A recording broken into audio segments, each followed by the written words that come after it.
Bonjour, Christelle Serry, coach marketing. Aujourd'hui, je vous parle d'une action que beaucoup de gens font sur Messenger et qui est la pire chose que vous pouvez faire.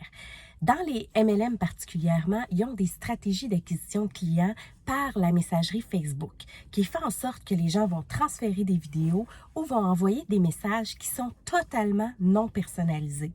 Il faut prendre en considération que l'élément premier des réseaux sociaux, c'est la personnalisation, c'est le fait qu'on parle de personne à personne.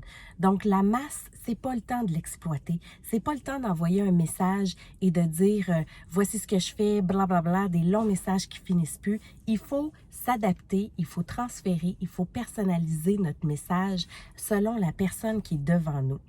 Et combien de fois je reçois des messages semblants de personnalisation. Bonjour Christelle, message identique, c'est pas de la personnalisation. Quand on parle de personnalisation, on adapte notre contenu à ce qu'on fait, on adapte notre contenu à la personne qui est avec nous, mais surtout, on ne fait pas sentir comme quoi la messagerie est faite d'un copier-coller, est partie d'un copier-coller.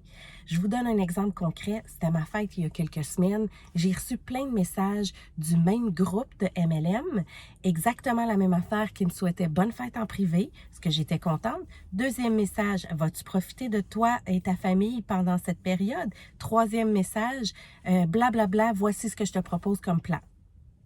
Fait que déjà là, 3 personnes différentes la même journée m'ont envoyé de manière identique le même message. Fait que je le sais qu'il n'est pas personnalisé. D'autant plus que c'est 3 personnes que je ne connaissais pas. Donc, on tente de faire une relation avec quelqu'un, mais les gens ont tendance à vouloir la faire trop vite. Soyez patient. Une relation, ça se crée avec le temps et pas avec des messages automatiques. Il faut créer du temps, rentrer en contact, s'intéresser à la personne et après, votre vente va se faire de manière naturelle et pas poussée. C'est fini l'époque des vendeurs d'aspirateurs, que ce soit par Facebook, que ce soit par téléphone, par les affiches, peu importe, on adapte notre contenu.